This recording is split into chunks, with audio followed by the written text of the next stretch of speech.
O corte que a gente soltou foi falar de servir, cara. Servir, servir, servir. Porque às vezes o cara pode não ser seu cliente, mas você tá servindo ele, ele vai ter uma gratidão com você. Existe um retorno no serviço, né, cara? Exatamente. Obviamente a gente não tem que servir esperando o retorno, tem que ser genuíno isso. Tem que ser da pessoa. Quem que me ensinou muito isso é meu pai, cara. Servir, servir, servir. E ele faz muito isso lá na Marta Campos.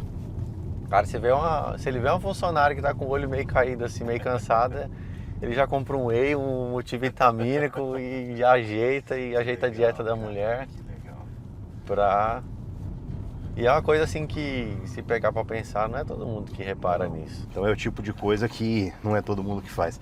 Mas você aprendeu com ele, você lembra de uma situação muito específica que você já passou com algum... Sempre tem alguns, meu pai era empresário também, tinha alguns funcionários que eu lembro que marcavam, assim, aquele funcionário que sempre é ajudado, sempre tem uma história. Você lembra de algum lá, Marta? Cara, lá na empresa dos meus pais, se a gente for pegar a média de tempo que os funcionários estão lá, é 10, 20 anos. Caraca. Então assim, o pessoal gosta demais de estar lá, de trabalhar lá. Então tem um exemplo claro, assim, tem uma... Acho que ela foi gerente, hoje ela já tem outro cargo. Ela era bem magrinha, sempre estava muito cansada. Performava legal, mas não dava aquela performance 100%. Mas meu pai não estava com esse olhar de ajudar para ela performar. Claro. Mas isso, o olhar dele de sempre estar servindo o povo dele, traz esses resultados para ele. Traz. Então, por exemplo, ela estava bem magrinha, baqueada, é aquele povo que come um pão com manteiga de manhã, Nossa. um cafezinho preto, almoça lá um arroz com feijão com bife ou um ovo e tal, aí não come nada à tarde e às vezes come uma bolachinha recheada e tal, e à noite faz uma jantinha leve lá e Tipo acha assim, alimentação zero. zero. Aí meu pai viu que ela tava meio magrinha, meio fraquinha, aí ele foi lá, comprou um hipercalórico daqueles potão assim, grandão, o whey comprou também. Deu pra ela e falou, ó, você vai tomar um de manhã e um outra tarde. Cara, que legal. Não quis dar aula de dieta, nada, porque meu pai é cheio das dietas, né?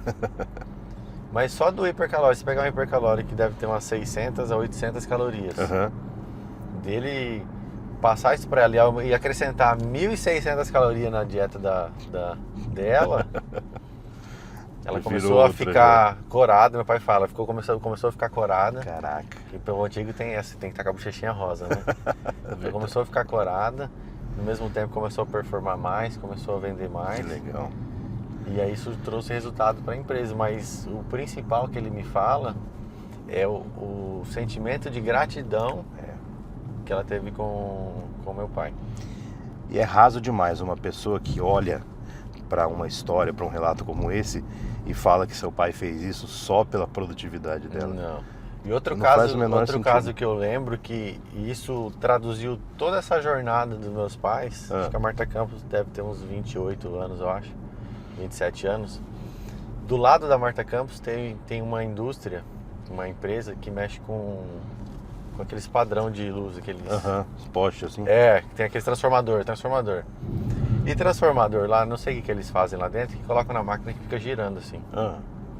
E ele foi fazer um teste num desse aí, despedaçou o transformador. E quando ele tá girando, ele tá força centrípeta forte. Sim. Estourou, bateu na parede, que era a parede vizinha com a nossa. Estourou a parede, atravessou a nossa parede, atravessou o nosso telhado, voou lá na Matra, que é 2 quadras da frente, voou, arrancou o teto, destruiu a indústria. Meu Deus, cara. Depois eu vou procurar foto e te mando pra você colocar. Por favor. E aí eu lembro muito bem disso, foi um sábado. Eu fazia faculdade, tinha aula sábado de manhã, minha mãe me liga, explicando o que aconteceu. Aí eu voltei correndo lá pra indústria e tal, tudo destruído, tudo cheio de pó. Meu Deus. Tijolo quebrado assim, feio. Caraca, feio. velho. Sorte, por sorte, que vira e mexe tinha turno no sábado. E naquele sábado não tinha turno, então não tinha ninguém na indústria, não machucou ninguém. E aí isso... Quem olha de fora abala, né? Falei, putz, perdi pelo menos um mês de serviço, né? Até arrumar tudo mais. Meu pai parou, pensou. que ele me fala? Aconteceu um problema, vamos buscar a solução o mais rápido possível, resolver rápido. Sim. E aí ele já reuniu a equipe, já vamos resolver e tal. E aí na segunda-feira cedo, no expediente, todo mundo chegou na empresa, alguns estavam sabendo, outros não, reuniu todo mundo e falou, ó, aconteceu isso, a indústria foi destruída, não tem como a gente trabalhar, a gente vai resolver isso o mais rápido possível. E quem quiser ajudar, vai ser muito bem-vindo a ajuda de vocês, mas quem não quiser está dispensado, pelo menos até a gente resolver isso. Caraca. Todos os colaboradores Caramba. ajudaram. A gente reconstruiu a fábrica em uma semana, em 5 dias. Então, primeiro passo, tirar as máquinas, limpar máquina por máquina, porque estava tudo cheio de pó. As que estragou, pedir peça e arrumar. Então, todo mundo ajudando, todo mundo limpando, varrendo. Tiramos tudo, aí sim contratamos o pessoal para fechar com alvenaria, pintura e tudo. E em uma semana a gente estava ativo de novo. Então, assim, caramba, bicho. Todo esse cuidado que meus pais têm com os colaboradores deles, de cuidar realmente. Porque eu lembro que algumas empresas não oferecem café da manhã. A gente tem café da manhã todo dia. Tem oração todos os dias. Tem o devocional. Dia das crianças. Tem dia das crianças para as mães levarem as crianças lá. Que legal. Tem mães que não tem onde deixar a criança. Tem um espacinho lá para tem tipo uma creche dentro do... Não chega a ser uma creche. Minha mãe tem muita vontade de fazer isso. Ainda não chegou ao ponto de ter uma creche, mas tem um cantinho lá, uma salinha para as meninas ficarem pintando. Cara, que e tal. legal, meu. Então, assim, todo esse cuidado que eles tiveram com a turma deles se traduziu nisso. É verdade. Foi a vez deles receberem esse carinho de volta, né? Exatamente. E pode falar. Quando você imagina, assim, criar um ambiente onde as pessoas tenham vontade de trabalhar, que vai muito além do dinheiro. Eu já presenciei situações assim, onde uma pessoa recebeu uma proposta maior para sair de um lugar e ela falou, olha, eu não saio mesmo que eu ganhe mais, mas eu gosto de estar aqui, eu gosto de trabalhar aqui. E o seu ramo hoje, a Black, os corretores de alto padrão, envolve muito o dinheiro, envolve muito os ganhos, o que se gasta, o que se faz, mas você está criando também uma cultura de pessoas para trabalhar ali contigo, muito influenciado pelos teus pais e por essa história, né, essa trajetória. Aí eu queria entender como é que nasceu isso, como é que surgiu e como que você consegue aplicar hoje num nicho diferente esse mesmo princípio que você aprendeu em casa. Ô Paulo, para eu te contar isso, eu vou contar como que eu comecei no mercado imobiliário, como que a Black surgiu e o porquê que a Black surgiu em Dourados, que daí vai te responder sua pergunta. Maravilha. Comecei no mercado imobiliário através do meu pai. Ele surgiu com a ideia da gente construir estúdio para alugar. E aí eu falei, pai, eu topo, porque eu estava finalizando a faculdade de Direito, já estava estagiando e eu não gostei. Aí fui me aprofundar, fiz curso e tudo mais. E aí fomos fazer o nosso primeiro estúdio, 4 unidades. Foi um sucesso, é um sucesso até hoje, já falei do estúdio para vocês, rentabilidade altíssima. E aí uma coisa que eu sempre, quando a gente vai fazer alguma coisa, pelo menos eu e meus pais, a gente vai fazer, a gente zela muito pelo capricho, pela entrega, pela qualidade. E o estúdio era para ser um acabamento mais simples, mas a gente sempre elevava o nível, deixava um acabamento maior e pelo mesmo preço. Foi o que você falou no último vídeo, né? Que você sempre escolhe um negócio... Sempre eleva um pouco a mais. Legal. Aí beleza, show, top. Fizemos os estúdios, sucesso. E aí eu comecei a me aventurar para construir para vender. Aí eu pensei em fazer Minha Casa Minha Vida. Obrigado. E aí não era o que eu queria, porque eu sempre carrego um pouco mais e lá eu não conseguiria fazer isso. Aí eu fui ver uma casa num dos bairros mais populares, uma casa de faixa de 400, 500 mil. E eu olhei lá um tanque borrado de tinta assim. Falei, cara, como que o cara entrega uma casa dessa, 500 pau, Nossa. é uma compra do sonho de uma família, não tem capricho de cuidar uma tinta no tanque. Eu liguei pro meu pai e falei, pai, pelo nível das casas que estão fazendo, é uma casa simples, mas ninguém tem capricho. Vamos fazer? Vamos. Comecei a estudar, fazer estudo de viabilidade. Vi que a margem era pequena. E aí a gente abriu a oportunidade de fazer em condomínio. Beleza, começamos a fazer em condomínio e tal. E nesse meio tempo eu comecei a lidar com corretores. Mas antes de eu falar dos corretores, sempre voltando, sempre entregando a mais. Sempre servindo o cliente com algo a mais. Seria o futuro morador da casa. E aí, comecei a lidar com corretor. Aí, beleza, eles iam lá, captava a casa, não postava, não me dava retorno, não ligava. Era 2, 3 que dava a atenção que o dono do imóvel espera. Entendi. Às vezes o corretor está trabalhando por fora, mas eu estou contando o meu sentimento e o sentimento que é do construtor, do cara que tem imóvel. Então eu não tinha esse respaldo, beleza. Aí a casa ficou pronta e começou a aparecer corretores e tudo mais. E os caras não tinham o capricho de cuidar do imóvel. Entendi. Então eu fiz uma escada branca maravilhosa e uma escada branca precisa de cuidado. E aí parecia que o pessoal sambava no barro e subia na minha escada. Um corretor sujou, falou: Gabriel, como eu tinha uma sequência de visita, não deu tempo de limpar, mas vou voltar para limpar. Voltou e limpou. Caramba. Respeito o máximo ele até hoje. E aí, beleza. Nesse meio tempo, eu fui para Campo Grande. A gente tinha um apartamento lá e não estava vendendo. E aí fui fazer uma camisa e o Edson falou: cara, tem um cara aqui em Campo Grande que tá bombando. Chama Rafael, da Black Imóveis. Posso passar seu contato para ele captar seu apartamento e vender? Falei: claro.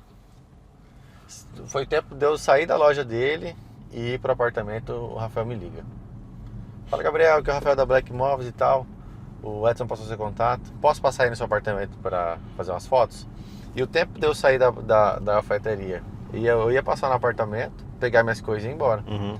Falei: não, Rafael, vamos marcar na próxima vinda que eu vim e tal. Porque na minha visão, corretor ia demorar para chegar, ia enrolar para fazer foto, ia fazer umas fotos mal feitas. Eu falei: putz, não vai fazer um serviço legal e vai demorar e vai me atrasar a minha viagem. Sim.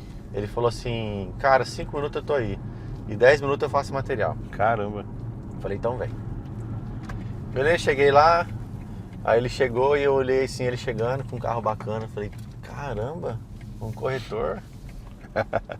Porque minha visão de corretor era a visão do cara que não deu certo, que tá tentando mais um negócio, que não respeita o imóvel do cliente. Não são todos, tá? Tem muito corretor que faz um excelente serviço, mas essa era a minha visão da época. Que eu acredito que é a visão... Isso há quanto tempo atrás? 4 anos. 4 anos atrás. Eu acredito que é a visão de muita gente. É verdade. Muita gente. Tanto, inclusive tem corretor que tem vergonha de falar que é corretor. Por conta dessa É um preconceito que já existe, né? Igual a coisa que fala que advogado é picareta, vendedor de carro é malandro. Exatamente. Então assim, o corretor tem essa do que o cara que não deu certo tá tentando fazer dar certo. Então tinha essa visão. Então eu vi o Rafa, quebrou de cara o que eu imaginava que seria um corretor. E ele mudou minha visão, ele chegou um atendimento muito bom. Fez um vídeo lá no apartamento, tirou umas fotos e tal. Me tratou muito bem, de igual para igual. Falei: caramba, cara. Campo Grande, eu sempre gosto de Campo Grande, sempre gostei de Campo Grande. Falei: cara, Campo Grande tem umas imobiliárias diferentes que Dourados não tem. Beleza, passou 2 meses, ele vendeu o apartamento. E aí na venda do apartamento e tal, contrato bonitinho, muito bem feito, o negócio sadio, ficou bom para todo mundo. E aí eu liguei para ele depois de ter feito esse negócio e falei: Rafa, eu tô construindo em Dourados, eu queria ir em Campo Grande ver umas casas, ver o que o pessoal tá usando, tá fazendo, para eu fazer nas minhas também. Certo. Porque eu sempre quis Buscando entregar uma referência, coisa a né? mais, um algo a mais. E sempre busquei isso nos meus negócios. Aí, deixa eu colocar no Não Perturbe aqui. Aí, ele falou: cara, pode vir, vou mostrar tudo. Cheguei lá e eu não tinha ido na imobiliária dele, na Black. Cheguei lá, me recebeu, falou: vem cá na imobiliária. E a hora que eu entrei na imobiliária, é igual a Black que é aqui de hoje, aqui de Dourado. A de Dourado é até mais bonita. tudo muito bem acabado, acabamento de alto padrão. Até o vaso sanitário era um vaso top, coisa que o pessoal economiza. Ambiente muito bonito. Cara, eu falei, cara, isso aqui não tem cara de imobiliária. É um ambiente meio boutique, assim, né? Fiquei de queixo caído, de verdade, que a minha visão de imobiliária é como se fosse uma agência bancária. Um monte de guichezinho, um escritóriozinho ali no fundo do gerente e tal, aquela coisa toda. Já quebrou de novo a mística de como é um corretor. Ele me levou em todos os condomínios, mostrou tudo o que o pessoal tá usando e o que não tá usando. Ele falou, usa isso, usa aquilo. Hoje o Rafa até hoje sim, vai ser por muito tempo, um dos meus mentores, ele e meu pai. Que ele no mercado imobiliário, ele é minha inspiração. E aí, mostrou tudo, eu falei, Rafa, vai para Dourados, que você vai dar certo. Dourados não tem esse tipo de imobiliária. Se você chegar lá, você vai bombar. Beleza. Ficamos nessa, vai, não vai, vai, não vai, vai, não vai. E aí um dia ele me ligou, eu tava lá no meu escritório, lá na Marta Campos, ele me ligou e falou, Gabriel, tô em Dourados, vamos falar? Falei, vamos, vem aqui no meu escritório. Chegou ele lá e tal. Falou que tava olhando pra abrir em Dourados. E aí o que ele fez comigo lá em Campo Grande, eu fiz com ele aqui em Dourados. Legal. Vamos andar, fomos no condomínio, visitamos e tal. Tinha acesso a alguns e tal. Pô, o que ele me serviu, eu servi para ele de volta. Legal. Então, né, sempre Mesmo lembrando do princípio. servir, né? Tipo assim, ele já fez a venda, já ganhou o dinheiro dele lá do meu apartamento, da comissão. Mas eu pedi para ele me mostrar as coisas, me serviu. Cara, ele disponibilizou o dia inteiro dele. Não precisava ter feito nada Não. disso. Tipo assim, se fosse um normal, que eu ia ficar satisfeito. Gabriel, beleza, vamos, tá, marcava lá no condomínio, mostrava umas 5, 6 casas. Fechou. Não, o cara me mostrou, almoçou comigo, me levou na casa dele. Mostrou os detalhes da casa dele que ele colocou, que o pessoal não coloca, que é legal colocar. Legal. Cara, sensacional, serviu, cara, ele serviu. Quando ele veio pra cá, fiz a mesma coisa. Tudo que ele fez por mim, tentei fazer, mas não chegou aos pés, mas beleza. E aí ficou nisso, falei, Rafa, vem pra Dourados que vai dar certo. E uma outra vez ele me ligou e falou, bicho, quer ser meu sócio? Vamos abrir em Dourados? Falei, vamos. E aí, a partir disso, o que a gente quis trazer para Dourados, que eu tinha sentido falta, como proprietário de imóvel, como construtor, que a gente não tinha esse atendimento de servir. Entendi. Então, por exemplo, você vai fazer uma captação de uma casa, vai atender um cliente. Cara, a gente sempre tem que buscar servir. Às vezes a gente chega na casa, tá suja a casa. Tem corretor que não fala nada pro proprietário da casa. A gente liga pro proprietário e fala, proprietário, sua casa está suja. A gente tem um terceirizado aqui, que é de confiança nossa, que a gente indica. Se você quiser, a gente organiza para você. Obviamente que o proprietário que vai fazer o pagamento desse custo. Sim. Mas a gente orienta, deixa tudo certo. Ah, tá faltando a pintura, tá sem uma manutenção. A gente cuida do imóvel pelo cara. E uma coisa que eu sentia falta é uma coisa que a gente tá fazendo aqui na cidade. O pessoal tá gostando. E aí, outra coisa também que eu sentia falta no mercado era a ética. Olha aí. E aí, o engraçado, a gente começou com a Black, beleza. Apertamos a mão, assinamos o contrato. E aí? Não tem escritório, não tenho casa, não tenho imóvel para vender, não tem cliente, não tem nada. O que eu vou fazer, né? Aí o que eu pensei? Eu pensei comigo, cara, eu não tenho imóvel, não tenho cliente. O que eu vou fazer para vender? Vou atrás do imóvel. Aí eu falei com um amigo meu lá. Focou na venda, né? Não, fui procurar um produto para vender, porque não tinha nada. Achei um imóvel num condomínio, de um conhecido meu. Aí ele falou assim, eu falei assim para ele, ó, eu não tenho cliente, não tenho nada, mas vou trabalhar seu imóvel. Confia em mim? Confia. Aí eu falei assim, ó, como eu não tenho cliente, o que eu vou fazer? Eu vou fazer o material do seu imóvel, vou passar para os corretores parceiros, que esses corretores que eu conheci, que tentaram captar minha casa, e vamos ver se eu faço a parceria, porque o primeiro passo não tem cliente, quem tem cliente é eles. Então vamos tentar a parceria, porque eu tenho imóvel. Certo. Cara, eu mandei mensagem para uns 10, 15 corretores. Eu acho que uns 11 tentou furar meu olho. Meu Deus. Porque na foto do imóvel no projeto, tava o nome do proprietário. Todo mundo foi direto, só que eu fiz um combinado com o proprietário. Eu falei para ele o seguinte: se os caras me atravessar, você me conta quem vai falar com você? Ele falou, eu conto. Ele contou um por um. Cara, foi teu parceiro, hein? Foi. Então no primeiro dia, na primeira semana do mercado imobiliário, eu já estava ciente sobre a ética da turma, mas eu já conheci e já como eu consegui separar já aprendeu, quem são né? os corretores que têm ética e os que não têm. Porque em Dourados tem muito corretor bom, com ética, honesto, mas também. Então uma coisa que a gente preza muito é por ética. Então uma das coisas que a gente trabalha bastante com o nosso time, sempre servir o nosso cliente. Isso é engraçado nessa parte de servir. Eu já perdi as contas de quantas vendas eu já validei de outros corretores. Porque o cliente, a gente serve tanto o nosso cliente, a gente ajuda, orienta, que ele liga pra gente pra perguntar se essa venda que ele tá fazendo, que essa compra que ele tá fazendo com outro corretor, às vezes não foi eu que ofereci, outro corretor ofereceu, show de bola. Se é boa. Aconteceu esses dias, né? A gente estava junto, o cara te ligou. Explica pra turma o que é validar a venda. Por exemplo, como eu tenho bastante contato, bastante amigo do mercado imobiliário, eles me ligam perguntando, cara, tô vendendo, tô comprando tal produto. Ou tô vendendo o meu e tá entrando uma permuta. O que você acha? Vale a pena pegar? Não vale? O que eu sigo? Beleza, a venda não é minha, tranquilo.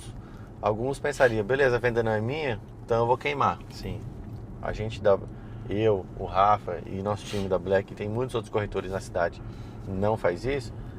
A gente realmente orienta, fala, essa permuta que está entrando é muito boa. No caso, acho que estava entrando no porto fino para o cliente. Falei, cara, pode pegar, o resto no dinheiro. Legal.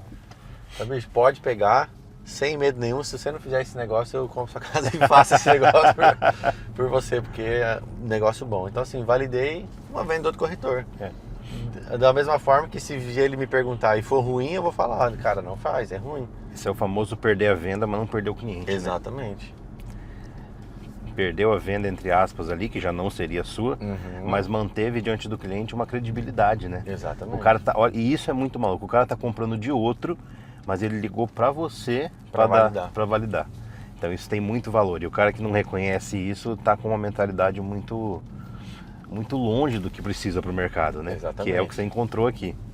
Outra coisa que acontece muito, inclusive o vídeo anterior a gente gravou por conta disso, muitos construtores pedem a nossa ajuda para orientar no que acabamento colocar no imóvel, que piso, que mármore, que cor do móveis planejado. E aí eu ajudo com o maior prazer por dois motivos. Um, porque eu gosto. Sim. Construção, eu gosto demais, acho muito legal isso aí, você saber montar um bom produto. Segundo, porque quanto mais produto legal, bonito na cidade, mais vão ter vendas.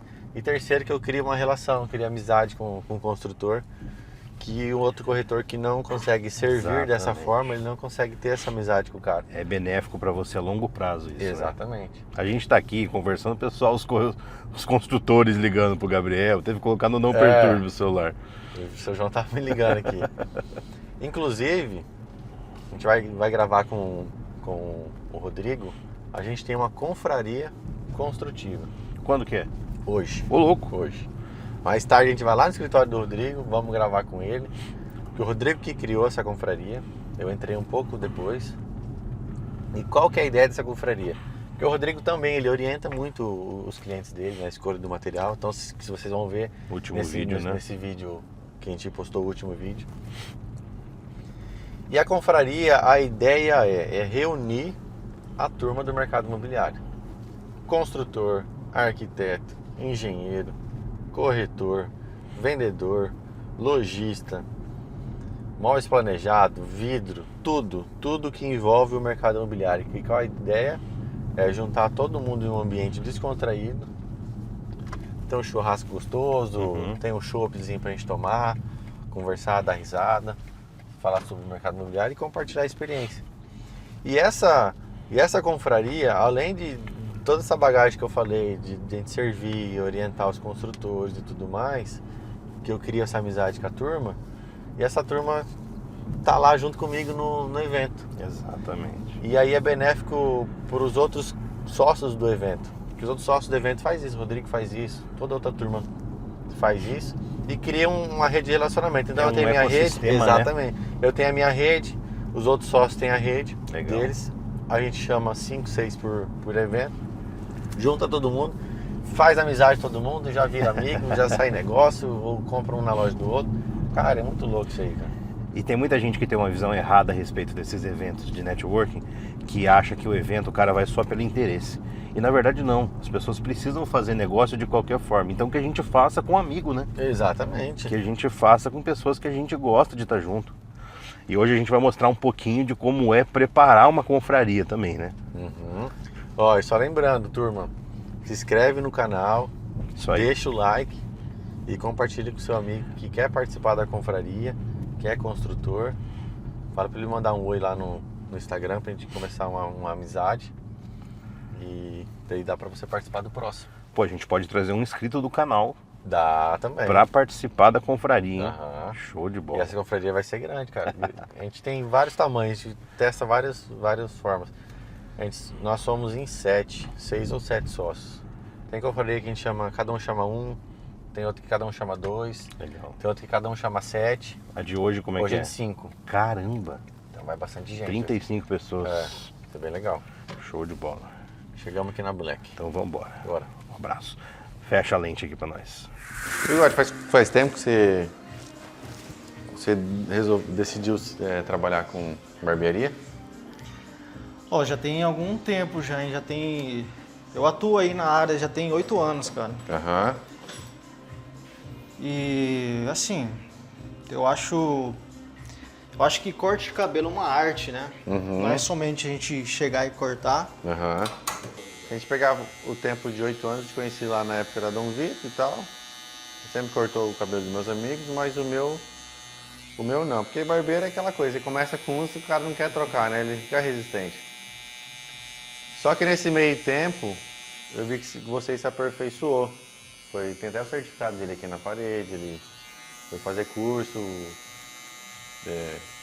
Ele trouxe a barbearia para outro nível. O que te fez querer isso? Cara, primeiramente, eu sempre gostei de... na verdade, quando eu comecei a cortar o cabelo, eu achava que eu não tinha esse potencial de aprender, de gostar, né? Uhum. Hoje eu vejo que eu amo o que eu faço, né?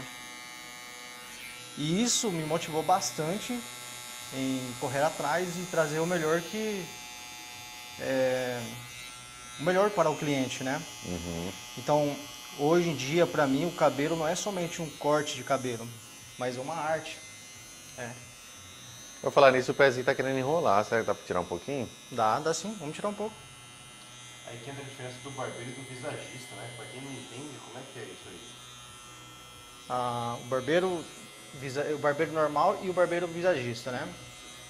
É que o barbeiro normal, ele sabe cortar um cabelo, sim, né? Só que o visagista, ele observa o rosto, um conjunto geral do rosto, né? E é como se você pegasse uma roupa, né? E ter que fazer a barra, né? Para encaixar no seu corpo, né? Então no visagismo também é assim. É um corte ideal que se encaixa de fato no rosto. Então o barbeiro visagista ele tem essa percepção de encaixar o corte de cabelo no rosto do cliente. E não somente o corte de cabelo, mas também a personalidade um pouco, né? Que faz toda a diferença. Deixa eu respirar. Eu vi que ele tá tenso pra caralho. É louco, velho. Não, esquece tô sendo que ele tá interrogado aqui. Esquece que ele tá aí. Tem que ser uma conversa. Não, mas né? eu sei disso, mas na hora, você é louco, dá uma... Não tem certo ou errado. Não tem certo e errado. Não. O Gabriel é justamente pra isso, pra mostrar o dia a dia de forma mais... Porque, ó, não tem edição. No Sim, máximo algo bem natural, né? No máximo um corte ou outro. Tira a besteira. E a ideia é ser um bate-papo mesmo. Sim. Porque, por exemplo, teve uma época que você me contou que você quebrou, que você investiu na barbearia errada e tal. Sim. E aí o intuito desse canal nosso é contar histórias e criar conexões com o mercado imobiliário. E a imagem do corretor influencia muito na hora de uma venda, no posicionamento. Então faz total sentido a gente gravar um conteúdo aqui com o Bigode sobre visagismo, sobre autocuidado e tal, ter uma barba sempre feita, o cabelo sempre cortado. Mas antes, a minha ideia é saber da história do Bigode. Conhecer, né? Exatamente, olha o salão dele. Top pra caramba. O certificado ali. Exatamente. Ele fez lá com o Ronan. Isso. E aí ele me contou que começou faz 8 anos e tal. Eu lembro dele da Dom Vito. E depois ele abriu a barbearia dele como um sócio, quebrou e tal. Como que foi essa? Então, na verdade, quando eu comecei a investir em barbearias, né? Eu achava que era somente... eu sou bom, né? Então, eu pensava assim, né? Que eu era bom. Isso e não achava bastava, que, né? E podia muito bem abrir uma barbearia, que ia dar conta. Só que daí eu fui correndo atrás e procurei outras pessoas para entrar em sociedade comigo. Foi aí quando eu percebi que realmente não era assim, né? Então a minha sociedade quanto barbeiro não deu certo. E lá teve até um lance imobiliário, né? Porque você investiu lá e o imóvel não era seu, acabou que perdeu. Como que foi isso aí? Até pra gente dar uma dica pra turma que vai investir relacionada a imóvel. Pergunta de novo um pouquinho. Teve um lance lá que você construiu, você investiu lá, né? Que colocou, reformou, colocou cadeira e tal. Acho que até construiu o próprio salão, né? Exato. Era um terreno lá e você investiu, né? Sim. E aí no final não estava no seu nome o imóvel, acabou que perdeu. Como que foi isso aí? Isso, a gente entrou com uma sociedade sem contrato nenhuma, né? Então foi boca a boca, foi na confiança. Então a gente entrou na confiança com um amigo nosso, na época ele construiu também um lava rápido, né? E uma conveniência. E nós entramos com a barbearia. E tivemos que levantar a barbearia desde do início, né? Não tinha um salão pronto lá, mas tivemos que fazer de alvenaria. Era o terreno cru. Terreno cru. Tá. E investimos lá. Aí chegou com obra e tudo. Com obra e tudo. Contratamos pedreiro, compramos todos os materiais que precisava. Quanto tempo de obra? Mais ou menos uns 4 meses, né? Porque foi um salão apenas. Então foi bem rápido. Subiu parede e a cobertura metálica, mete o Isso, gesso foi bem ali. rápido. Em questão de 3, 4 meses a gente terminou de construir lá. Tá. Só que daí a gente... E o terreno estava no nome de quem? O terreno estava, na verdade, a gente entrou como... o cara que locou o espaço sublocou para nós. Só que isso não estava no contrato, né? Então a pessoa sublocou para a gente como se fosse o dono. E quando eles, né, eram sócios também, né? Era 2 sócios, então um era que tomava conta do lava rápido e o outro tomava conta da conveniência. Ou seja, essas 2 pessoas tiveram um conflito e não deu certo a sociedade. Certo. E por esse motivo, também eu não podia continuar naquele espaço porque não estava no meu nome. Porque não houve o contrato de assinatura e também o dono do imóvel não assinou para autorizar a sublocação. A sublocação, exato. Puta merda. E foi onde eu investi em algo que, assim, se eu tivesse um pouquinho mais de noção, né? Ou tivesse um corretor te auxiliando. Corretor, exato. Se eu tivesse um corretor me auxiliando, né? Não teria investido esse valor, né? E perder toda essa grana. Cara, e é muito louco, porque isso aí é muito comum. Muito comum.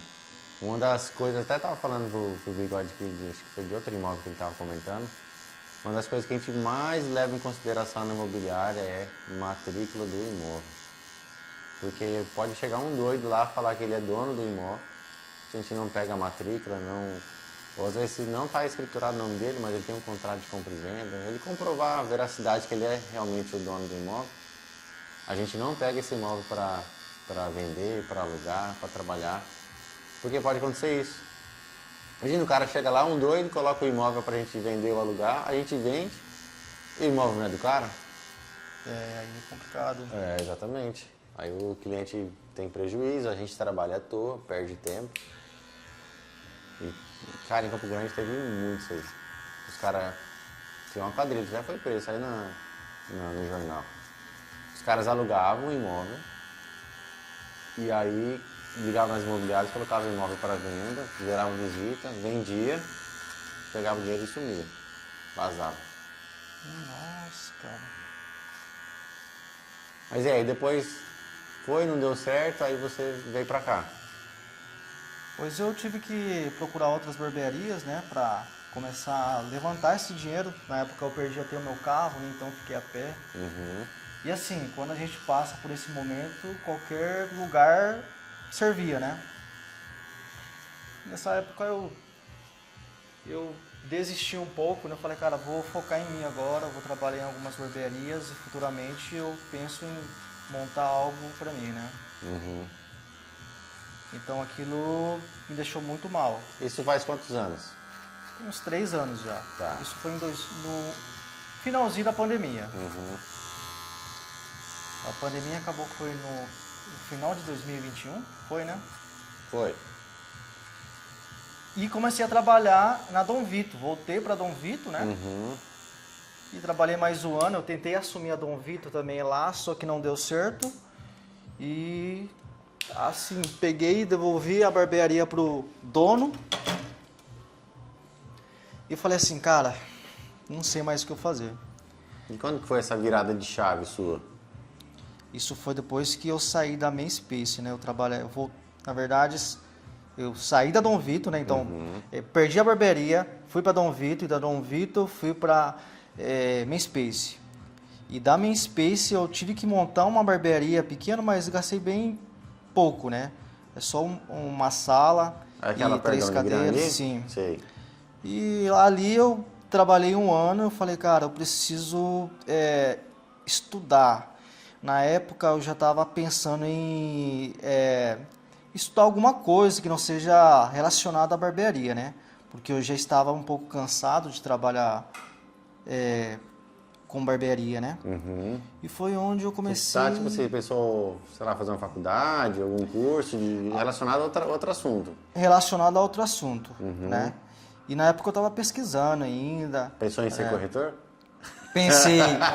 Não, pensei realmente, cara, pensei. Sério? Pensei. E, cara, assim, a gente senta no sofá e começa a ficar no celular, né? E comecei a rodar o Reels, né? E do nada apareceu pra mim um patrocinado relacionado ao visagismo, né? Eu falei, cara, o que é o visagismo? Na época, aquele cara, Juarez, ele tava estourado aí, né, cara, na internet. Então, esse cara aí tava vendendo a consultoria de visagismo, cara, a R$3.000, R$3.500. Aí eu comecei a observar, né? Falei, mas quem que vai pagar R$3.500 para fazer um corte de cabelo, cara? Aí eu questionei, né? Falei, cara, não é possível. E assim, comecei a pesquisar, estudar um pouco sobre isso, realmente, então, cara. Então, para recapitular, você pensou em fazer outra coisa, mas nesse meio tempo você conseguiu ver que você conseguiria rentabilizar muito mais na barbearia aplicando outro tipo de método. Então, você viu o cara cobrando R$3.500, que na época um corte você cobrava o quê? Era R$60. R$60. De 60 para 3.500. Olha a gente brilhou o olho. E aí, daí o que você fez? Isso me incentivou a buscar o conhecimento e tentar aplicar isso na barbearia, né? Então, estudei um ano. Na verdade, eu procurei, né, pesquisei alguns professores, né, que são especialistas em visagismo. E eu conheci o Ronan Mendes, né? Então, eu achei o cara super didático, né? Um cara que ensina super bem e humilde, cara. E tinha vários outros profissionais também que estavam nessa área de visagismo, né? Só que o que mais me chamou a atenção foi o método Ronan Mendes. Aí você foi lá, fez o curso e tal. Primeiro eu tive que comprar o curso online, né? E depois presencial foi lá em São Paulo, né? Então eu tive a oportunidade de conhecer ele presencialmente, né? Conversar com ele um pouco, né? E foi aí, cara, eu comecei a acreditar que também a barbearia podia me dar uma renda legal para ter hoje o que eu tenho, para ter o que eu tenho hoje, né? Uhum. Aí aqui esse espaço você não tinha ainda, né? Esse espaço foi exatamente para ter essa virada de chave na minha vida, né? De cobrar mais caros, né? Agregar valor no meu trabalho, né? Porque até então a barbearia que eu tinha não era coerente com o que eu queria que você queria cobrar, entregar. entendeu? E eu optei em sair de lá, abrir mão daquela barbearia e optei por algo assim mais levada, salão de beleza, né? Para você ver, para a turma que está assistindo, o que ele falou. Ele conseguiu visualizar uma possível rentabilização a mais do trabalho dele. Isso brilhou os olhos dele para ele poder continuar. Ele teve muita vontade para seguir esse caminho. E quando ele fez o curso e ele aprendeu sobre o visagismo, ele entendeu que todo o ambiente dele precisa conversar com o que ele vai entregar. Então, a barbearia dele precisa ter um ambiente bonito. Então, você pode até filmar aí, Paulo. O ambiente aqui é muito gostoso, aconchegante. Então, ele fez essa virada. Ele está se vestindo bem. Então, o cara está de camisa, está de calça de alfaiataria e tal. A vestimenta dele está condizente. O corte de cabelo está condizente. Então, tudo está conectado. Então, isso serve muito para o corretor. Quando ele quer atingir um nicho, pode ser qual ele for, ele tem que estar conectado com esse nicho. Seja alto padrão, médio padrão, padrão popular, ele tem que estar conectado. Eu já vi uma história de um cara, essa é uma história que um cara contou de um cara, que é um dos caras que mais vende pro padrão popular. Diz que o cara é muito rico, mas ele não externiza essa riqueza, ele não usa roupa de marca, ele é um cara bem tranquilão, porque ele conversa com o público dele. Então ele não está desconectado com o público dele. Porque se ele se desconectar, ele não vai conseguir ter essa comunicação, ter essa empatia com a turma. Vai afastar, né? Vai afastar. Então é muito coerente o cara tá bem vestido, falar bem, tá num ambiente legal. Tudo para poder fazer essa conexão com o cliente. O Bigode percebeu isso e montou a barbearia dele, que ficou bem legal. Então a pessoa saber se posicionar no nicho que ele quer alcançar, né? Então não adianta nada a pessoa, né, querer atingir um tal público e não ser coerente com aquilo que ele tem que ser para atingir aquele nicho, né? E no visagismo a gente estudou bastante sobre posicionamento. Então isso fez eu mudar de mentalidade, né? Depois que você fez o curso, inaugurou aqui seu novo espaço, o que isso mudou para você? Cara, hoje, para mim, foi a melhor escolha que eu fiz até o momento, né? Então isso me ajudou muito a ter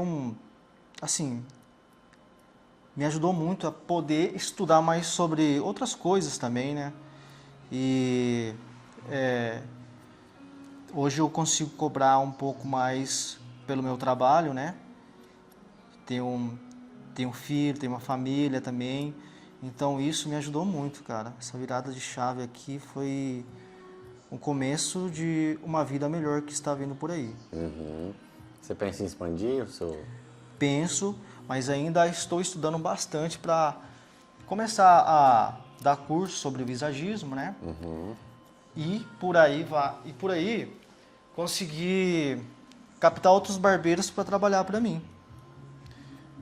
Porque o visagismo hoje vai crescer muito aqui ainda, né? É algo muito novo aqui na cidade de Dourados, né? Então lá em São Paulo já tinha e o visagismo vai longe ainda. Aqui em Os Dias, cara, o meu primeiro atendimento, né, seja um cliente que seja novo, né, ele vai ter que passar primeiro pela consultoria de visagismo para poder ser atendido. Né? Que atualmente agora... Tem uma esteira que ele vai ter que percorrer, né? Sim. Porque cortar cabelo não é somente passar máquina, cortar cabelo não é somente chegar e passar uma tesoura, né? Então tem tudo... Ô, Bigode, deixa eu te perguntar. Lá no começo do vídeo eu falei que eu não cortava com você, que cortava com outro barbeiro, que o cliente, quando tem um barbeiro que ele gosta, ele não quer trocar. Sim. O que acontece? O que tem essa relação essa que conexão do barbeiro, com o cliente? Com o cliente. Primeiramente, cara, seria um pouco É porque assim, o homem gosta de conforto, né? Você concorda comigo, né? Todo mundo gosta de conforto. Então, quando você se sente confortável no ambiente, isso ajuda muito também de você continuar com o seu barbeiro. E o barbeiro começa a conversar com você e você começa a ter essa conexão com ele, né? Fica mais fácil pro homem, porque aí você gosta de chegar num lugar que você se sente bem. O cara vira amigo, né? Isso, primeiro é técnica, né? Você gostou do corte do cara, do barbeiro, né? Então você continua com o barbeiro pelas técnicas. Depois o barbeiro começa a te cativar com o quê? Pô, o cara é legal, o cara conversa bem, o cara tá no mesmo... como se fosse um psicólogo, né? O barbeiro é enxergado como um psicólogo também hoje em dia, né? Os caras trazem muito problema pra você, ô Bigode? Sim, eu ouço muitos clientes, cara, que se abrem aqui comigo. E também porque, por exemplo, hoje eu tô aqui... Eu trabalho sozinho aqui nessa barbearia, né? Então a pessoa se sente mais à vontade de conversar, né? É muito diferente do que você chegar numa barbearia e ter 4, 5 pessoas ali em volta, você ficar quieto, né? Você pensa antes de falar, né? E às vezes você nem fala. Então hoje em dia eu vejo que os clientes que sentam aqui na minha cadeira hoje em dia, cara, eles falam da vida, falam até dinheiro na conta, já me falaram, cara, que os caras têm, me mostra assim, né? Então o cara se sente à vontade naquele lugar. E tem essa conexão do barbeiro com o cliente, cara. Isso que faz o cliente... Mas que ele não larga não larga, entendeu? Tem até aquela piadinha lá, eu cortei cabelo com outro cara, mas foi pensando em você. Sim. E dá uma agonia muito grande o cara gostar do barbeiro, mas é um barbeiro que não se adapta a novas técnicas. Sim. O cara fala, pô, eu gosto de você, mas eu queria que você virasse... Não, mas vai chegar uma hora assim que esses barbeiros que gostam de cortar, esses clientes gostam de cortar com um barbeiro, né? Se esse barbeiro ele não se atualizar, digamos assim, que hoje está em alta, estética está avançando muito, né? Então, se esse barbeiro não se atualizar, ele vai perder cliente, né? E os clientes vão procurar outros profissionais que são especialistas em corte de cabelo e também que não estão focados somente em corte de cabelo, mas no rosto, né? Saber o que de fato vai servir para o rosto. Igual eu falei no início do vídeo, né? O corte de cabelo como se fosse uma roupa que tem que ser encaixado no rosto. Uma coisa que eu acho engraçada é o cara que chega no barbeiro e o barbeiro pergunta, como é que você quer o corte? Como se o cara tivesse que entender mais que o barbeiro, né? Exato. Você passa medo, degradê e tal. Cara, isso é um erro que muitas vezes que o barbeiro comete. Hoje eu não cometo mais isso, mas assim, eu penso sempre em entregar algo que de fato esteja coerente com a estética, né? Então, estética e harmonia sempre prevalecem no corte de cabelo. Se o cliente chegar aqui e falar para mim, é o seguinte, eu quero um corte mais raspado, mas eu entendo sobre o crânio dele, eu falo, cara, não vai ficar legal. Não vai ficar legal porque você tem um crânio assim, assim, assado, se você raspar na lateral, né, vai valorizar mais ainda esse aspecto que não é esteticamente bonito, né? E o que acontece muito nas barbearias é isso, e que o degradê, né, todo mundo gosta de fazer, só que o principal foco do corte de cabelo, e no visagismo eu aprendi isso também, né, é o rosto da pessoa, né? Se o rosto da pessoa aceita bem aquele corte, beleza, vai ficar legal. É um gosto do cara, o cara vai gostar, né?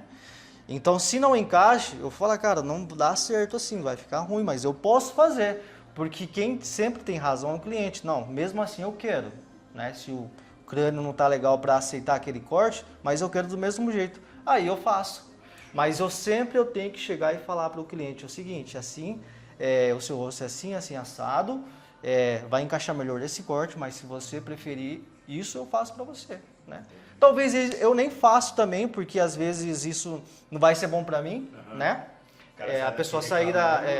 às vezes não é nem ele reclamando, né? Mas outras pessoas vão olhar e, pô, onde que esse cara cortou o cabelo, né? Porque o cliente não consegue se enxergar de perfil, ele só consegue se enxergar olhando no espelho, ou então pegando o espelho para se enxergar de perfil, né? E isso ele não faz todos os dias. E o que acontece muito com os barbeiros hoje em dia é assim. Diferente do cara que entende sobre rosto, né? Entende também sobre técnicas e saber entregar isso para o cliente. E isso, cara, gera valor.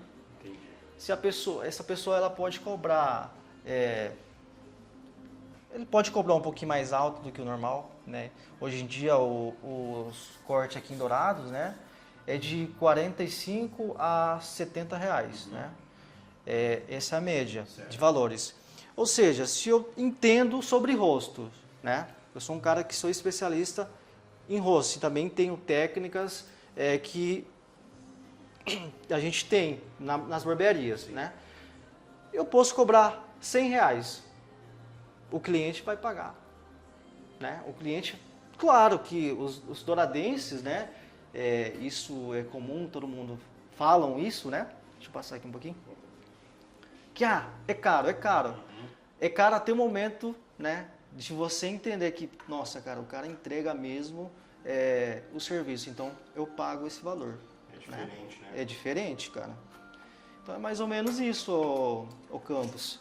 O cliente tem essa conexão aí com o barbeiro e você consegue fidelizar mais clientes ainda, com conhecimentos, né? Bigode, hoje em dia ainda existe muito o cara que chega aqui e fala que não quer máquina, só tesoura. Isso é mito, não é? Dá diferença? Explica pra gente essa história, porque por muito tempo a máquina foi mal vista, né? Ou vista como um corte mais barato, um corte mais rápido. Ainda existe isso? Existe. Eu vou responder, claro que existe. Pode responder aí. Não, fala aí, já falei que claro que existe. Deixa ele terminar. Existe, cara. Assim, a máquina, você só passa no cabelo, né? Só que ela vai seguir o formato do seu crânio, né? Então as pessoas não valorizam tanto a máquina. Agora, quando você entrega um corte de cabelo 100% na tesoura, as pessoas vão valorizar mais, né?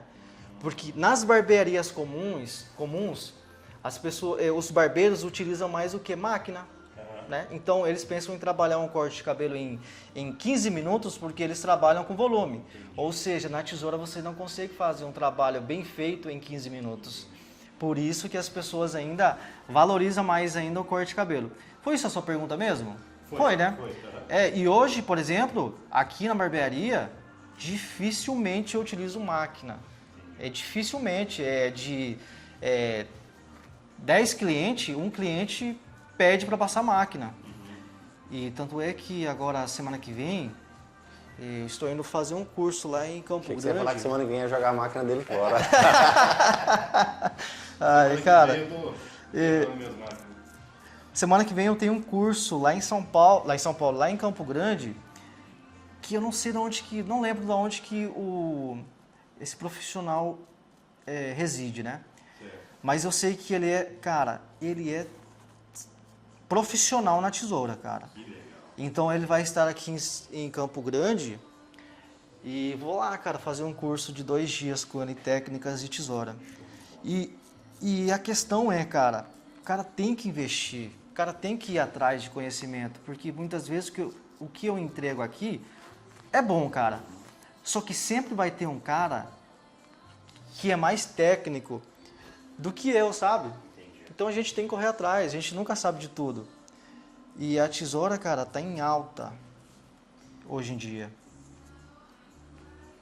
Sempre foi, né, cara, em alta.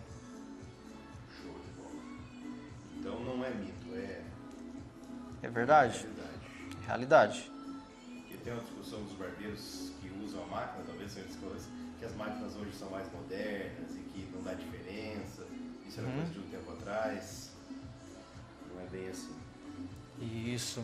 Esse cabelo de Campos aqui é só na tesoura, então. Isso aqui é só na tesoura. Enjoado. Enjoado. Não, aqui é enjoado. Imagina se ele é enjoado. Cara, mas eu concordo com ele, cara. A gente tem que ser enjoado mesmo com a nossa aparência, cara.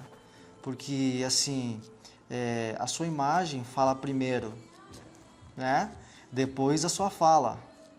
Então, em qualquer lugar que você chegar, se você é bem visto, com o corte sempre alinhado, com a barba sempre alinhada... E a barba feita no barbeiro é diferente, cara.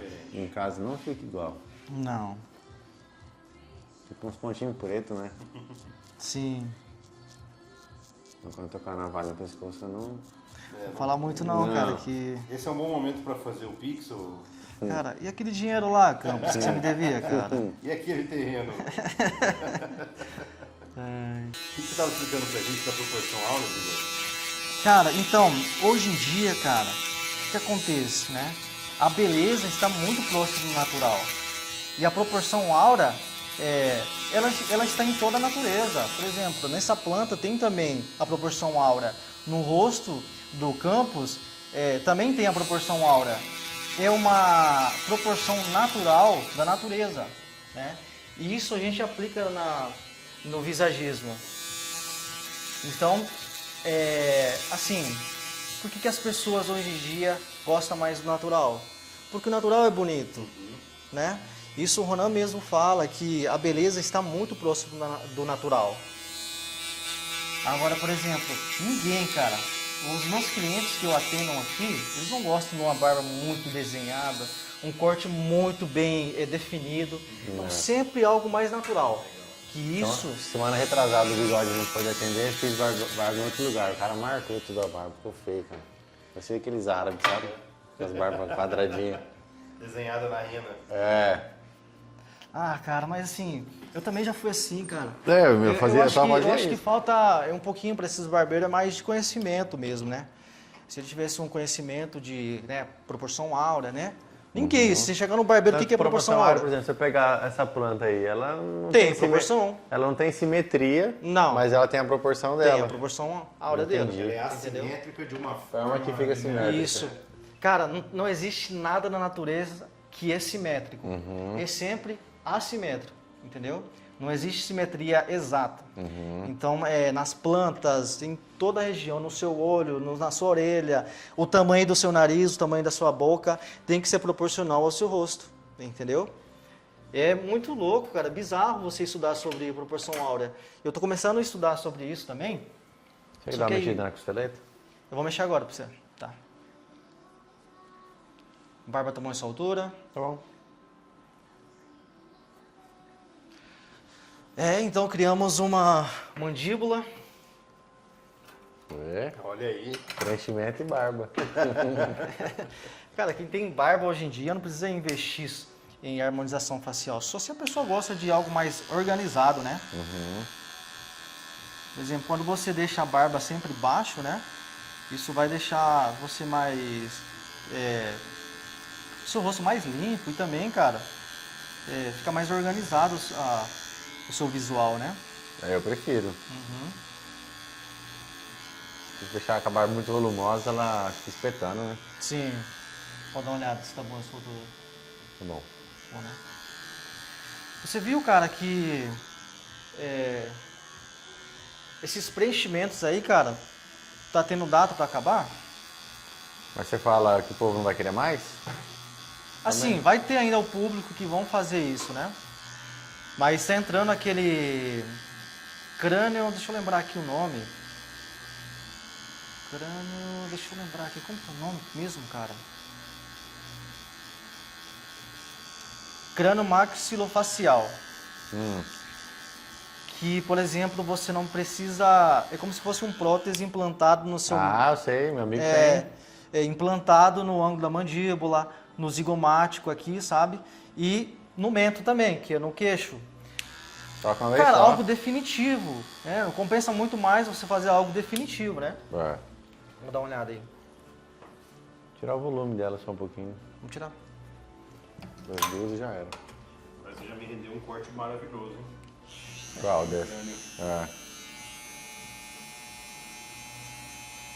E, por exemplo, a gente estava falando sobre isso, né? Tem pessoas, cara, que gostam de algo muito marcado. Só que a pessoa tem que tomar cuidado na hora de fazer esse implante, né? Para não ficar algo muito artificial. Tem que ser algo bem natural, né? Porque qual que é a característica igual natural? implante de cabelo, o cara tem que colocar no médico bom, que senão fica com cara de boneca. Sim, Fica um fio do lado do outro. exato. Não, tem gente que faz preenchimento, cara, que exagera muito. Não fica mais algo natural, né? Uhum. E assim, cara, tudo bem que a característica do homem, né, cara, o natural são ângulos, né? Ângulo da mandíbula, aumento mais projetado, né? O zigomático também projetado. Isso é característica natural do homem. Se o homem não tiver, né, ele vai precisar fazer se tiver condições, lógico, ele vai precisar fazer um preenchimento para deixar o rosto dele mais simétrico e proporcional. Ó, o que você acha, tá bom? Rodrigo, mas tá aí, a ideia da minha vinda aqui hoje é pra gente explicar pra galera que tá acompanhando que o pessoal de Dourados já sabe desse evento, mas não sabe como nasceu, por que nasceu e qual que é o objetivo. Eu vou contar o que eu sei e o Rodrigo complementa. Show de bola, vamos lá. Todo mundo sabe que eu comecei no mercado imobiliário como construtor. E por coincidência, fui morar no mesmo prédio que o Rodrigo. E através de amigos conhecidos, conheci o Rodrigo, vim aqui na loja e tal, e o Rodrigo falou, a gente faz uma confraria e tal. E nem era confraria, ele faz um churrasco para os clientes da loja. E me convidou para um churrasco lá no Grand Park, lá no prédio. E eu fui. E aí lá comecei a conhecer a turma da construção. Conheci a Clair, conheci o Rodrigo, conheci a turma que constrói. Aí comecei a trocar muita ideia, trocar figurinha com a turma. Porque eu era muito novo no mercado, eu não sabia nada. Tanto que no vídeo com o Rodrigo eu falei, putz, aprendi muito com o Rodrigo, questão de acabamento e tal. E aí me fez muito bem essa confraria de participar, de conhecer a turma. E nesse meio tempo, aí vai ter uma confraria, daqui a pouco teve um churrasco, nem era confraria, teve um churrasco, aí teve outro. Aí teve um churrasco que eu fechei uma negociação milionária. Eu com o Clair, putz, ganhamos um dinheirão, foi massa e tal. E a gente começou a perceber que a confraria, que o churrasco tinha esse poder. E sempre organizado pelo Rodrigo, quem pagava o churrasco, quem bancava, era o Rodrigo, 100%. E aí o que o Rodrigo decidiu? Falou, cara, vamos pegar pessoas do nicho, de cada nicho, colocar como sócio desse churrasco, a gente rateia o custo, fica mais leve, e aí não tem conflito de interesse. Então, nesse churrasco que a gente fazia, uma imobiliária só que participava como corretor, que era Black, outra imobiliária, outro nicho tinha só um, e cada um deles chamava 3, 4 pessoas, que faz um match perfeito, porque daí tem um que está construindo, tem um que vende imóvel, tem um que vende acabamento, tem um que vende mármore, tem um que vende vidro, tem um que vende imóveis, e aí começa a rodar negócio em si. Mas eu quero saber de você, Rodrigo, de onde que surgiu a ideia do churrasco, como que começou esse churrasco e como que se tornou a confraria que é hoje? Legal, Gabriel. Foi bem orgânico, assim, ó. Eu sempre gostei muito de conversar, igual a gente conversa aqui na loja, a gente bate um papo, tem bastante ideia, tem bastante coisa bacana, só que aí chega no final do dia, todo mundo está cansado, cada um tem seus afazeres, vai para casa, fim de semana, já tenho aquele pessoal que você sempre faz churrasco, aqueles amigos que você tá, mas eu não esticava a conversa com o pessoal da loja. Eu conhecia muita gente legal aqui, que tem bastante assunto, bastante conversa, que era interessante até aprofundar essa conversa, e na correria do dia a dia eu não conseguia. E aí surgiu a ideia, a gente estava aqui conversando de, vou fazer um churrasco, chamar alguns clientes, alguns arquitetos e tal, mas assim, só uma arada pra gente conversar, a ideia era papear mesmo, assim. Conversa fiada, dar risada conversa e tal. fiada, tomar uma gelada lá e tal. Vamos fazer, a gente fez até lá no prédio.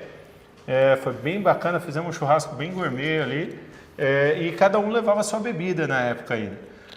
Eu falei, não, cada um leva o que vai beber, a comida lá é por minha conta. Aham. E aí fizemos esse primeiro, cara, e deu o que falar, o pessoal gostou bastante. Não, quando que vai ter o próximo, tal, ficaram, e aí deu um tempinho ali, falei, não, já vamos fazer outro. E aí tivemos algumas sequências ali de churrasco nesse sentido. E o pessoal começou a exatamente esse tipo de coisa de negociação, porque como éramos todos, em geral, da construção civil, porque, estou aqui, estou conversando com um cliente que está construindo, o cliente que está construindo tem um amigo que está construindo, e tenho, tivemos um caso lá, um advogado, meu advogado, o Chimas, você conhece também, nunca tinha construído, entrou lá, você falou de Clair também, fizeram o link e começaram o processo construtivo ali, e hoje tem 3, 4 casas aí em construção, compra e venda de terreno, contratação de arquitetos, clientes ali que nunca tiveram esse contato final, acabaram indo lá convidado por alguém, gostaram do processo, gerou sintonia, negociações e aí por diante. E aí foi despertando interesse, como é que eu faço para entrar nesse grupo aí, o que leva, como dá para participar? E aí a gente foi adicionando parceiros que a gente tinha sintonia, a gente já tinha um contato ali, e começou de um a um. Um amigo meu chegou e falou, Rodrigo, eu queria participar, como é que eu falo? Vamos fazer um junto. Aí a gente dividiu as despesas ali. E aí eu viram que adicionaram um e começou a vir um monte de gente. Ô Rodrigo, eu quero também. Ô Rodrigo, como é que eu faço? Aí eu, opa, calma aí, tem que segurar aqui também, senão cresce bastante. E aí eu defini, falei, cara, vou abrir aqui um para cada um do nicho. A gente conseguiu ir elevando bastante padrão do evento, né? Exato. Então, assim, é um momento para a gente degustar. É a carne da melhor qualidade, é o churrasqueiro da melhor qualidade, bebida à vontade. E aí, ali a gente está no momento de bate-papo e de negócio. E aí, até aconteceu, esse clube das bolinhas, cadê das meninas? Tal? A gente fez das mulheres também. Até esse ano a gente teve a primeira edição das mulheres. Por quê? Porque foi crescendo a gente, quando fez o unido com os casais, o que acontece? A gente perdeu a identidade do evento. Não por nada, mas a ideia começou de uma forma. Exato. E a gente quis continuar. Quando foi os casais, ficou cada um na sua mesa, não teve esse giro, só para contextualizar, esse evento é só para homens. Isso. E aí, beleza, aí tem muita arquiteta que é cliente do Rodrigo, que é cliente dos nossos sócios. E a gente falou, cara, vamos fazer um mix? Confraria delas. Não, os casais mesmo. Daí a arquiteta pode levar o marido, a gente leva as nossas esposas e tal. E aconteceu o seguinte, cara, se eu levar minha esposa, eu vou dar atenção para ela, não vou deixar ela voando. Não deixar ela sozinha lá. Ela não conhece a turma. E acabou que cada um ficou meio que nessa roda ali e não deu esse sentido. Aí virou uma festa só. Não virou esse network, esse bate-papo, era só uma festa. Uma festa, exatamente. E aí perdeu o sentido, né? Falou, opa, não, a ideia aqui não é a festa, a gente faz bastante também, mas a finalidade aqui é negócios também. Eu estava até comentando com o Paulo hoje, explicando aqui que era a confraria, e eu falei, Paulo, a gente tem vários modelos de confraria. Tem confraria que é só nossa, só os sócios, somos em 7. Tem confraria que é os sócios e mais um convidado. Isso, bem intimista. Bem intimista, para ir no verão, short e chinelo, camisetona e de boa, sem frufru. Tem confraria que a gente chamava 3, 4, tem confraria que chamava 10 a 15. Então a gente vai mesclando os formatos, porque uma festa maior, eu não consigo conversar com todo mundo. Só que é uma festa que consigo trazer gente, trazer volume, às vezes eu quero conectar com um cara que eu preciso de uma amizade de outra pessoa para poder fazer essa ponte. E as menores, às vezes eu quero fazer um network com esse cliente meu, um cliente que já está mais chegado comigo, quero fazer um agrado e tal. E aí essa ideia de trazer esse cara mais para perto, no evento mais intimista, às vezes o cara, putz, é muita gente, eu não quero ir e tal. Então a gente faz vários formatos dentro do ano, cada uns 60, 90 dias a gente está fazendo. Cada 60 dias ali sai um evento. A gente vai mesclando tudo isso para poder atingir vários sentidos do churrasco. E aí a gente a gente fez uma das mulheres, que a gente o Rodrigo pegou as mulheres que trabalham aqui, pegamos as mulheres da Black e cada outro sócio pegou as mulheres da sua profissão e juntaram elas para fazer um evento. Foi muito massa, as meninas adoraram. Vocês não foram? Não. Na verdade eu fui lá, fiz a apresentação só da finalidade da confraria para todas. para elas também entenderem o que era aquele evento ali. Mas assim, eu cheguei, horário marcado, cheguei às 8h30, terminei de falar, até as meninas aqui da loja brigaram. Falaram, ó, Rodrigo, já fez sua parte, some. Para também elas ficarem bem à vontade. Exatamente. Né? E foi isso até que elas trouxeram essa... Cara, é legal, porque também entra muito no automático, né, Gabriel, do dia a dia, assim. Então é legal de vez em quando você sair um pouco do cotidiano, do dia a dia, da formalidade, do bate-papo, aquela correria na loja, querendo ou não, vem na loja para olhar piso, para escolher para um cliente, para o cara engenheiro, arquiteto, tá ali e tal. A gente conversa, bate aquele papo, mas não aprofunda, às vezes até numa troca de ideia, num conhecimento, sai um conhecimento novo que ele pode aplicar ali no dia a dia. Exatamente. E Rodrigo, quem são os convidados da confraria? Os convidados da confraria são exclusivamente convidados dos sócios. Nós temos hoje 7 sócios na confraria construtiva e aí cada evento a gente define quantos vão ser convidados por pessoa. Então, nesse evento de hoje, por exemplo, são 5 convidados por pessoa. Então, é muito pouco. Eu mesmo, cada evento eu fico muito preocupado porque é muita gente. Só que a gente prefere apertar um pouquinho mais, fazer mais espaçado, e chamar os 5 ali mesmo, porque os 5 que eu convidei, eu vou conseguir recepcionar, vai ter os convidados do Gabriel, vai ter os convidados do Eclair, do Sidney, e aí a gente consegue conversar e gerar entrosamento. Às vezes eu estou conversando aqui com o meu convidado e ele conhece um convidado do Gabriel e já nos apresenta, já gera aquele papo assim, sabe? Então, são sempre convidados. Não é só do ramo da construção civil. Então, tem um amigo meu aqui que é dentista, ele gosta dessa parte de obra, ou, cara, ele nunca foi, mas eu gostaria que ele tivesse presente, como o meu advogado, por exemplo, levei lá, nunca tinha tido contato com obra efetiva, né, comercialmente falando ali, só com uma reforma, alguma coisa. Então, eu falei, vamos lá que você vai gostar, e gostou. Então, é sempre o convidado próximo de um dos sócios. Exatamente. E aí, daqui a pouco, então, a gente vai lá no Hectares, mostrar como que é a confraria, ela rodando, ela acontecendo, e acompanhe que o Paulo vai filmar tudo, né, Paulo? Com certeza. É isso aí. Você que não conhece o Hectares, é um dos maiores bairros a nível nacional, né? Dos top maiores 10 bairros, Brasil.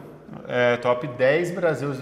Um dos top 10 melhores bairros, condomínios fechados aí do Brasil. Então, quando o Rodrigo fala que a gente capricha a melhor carne, a melhor bebida, então até no local, o melhor local, justamente para agregar para a nossa turma, que a gente vai convidar, para servir eles, entregar para eles sempre o melhor, que é o que as nossas empresas buscam entregar para os nossos clientes, sempre o melhor. Fechou? Então, daqui a pouco a gente se encontra lá. Isso aí, até lá, pessoal. E aí, gente, o que está rolando agora? Pessoal, estamos aqui na Confraria Construtiva, um evento que está sendo um espetáculo, alimentação muito selecionada, com direito à sobremesa e muita conversa boa, relacionamento, negócios, muita coisa acontecendo. E você, Gabriel, o que você achou? Lá quando a gente estava na MOP, a gente falou que ia filmar aqui, então o Paulo já colocou no trecho anterior como que foi a confraria. Já estamos na finaleira já, a turma está ali comendo, conversando, fazendo resenha. Negócios fechados, que eu vi com meus próprios olhos, o pessoal fazendo negócio. Então essa que é a ideia da confraria. Comer bem, beber bem, dar risada, confraternizar e, de consequência, fazer negócio. Fechou? Quando você ama o que faz, você não trabalha, você se diverte. É isso que nós estamos fazendo aqui. E quem está acompanhando o vídeo, se inscreve no canal, deixa o like e compartilha com seus amigos. Isso aí, um forte abraço. Valeu.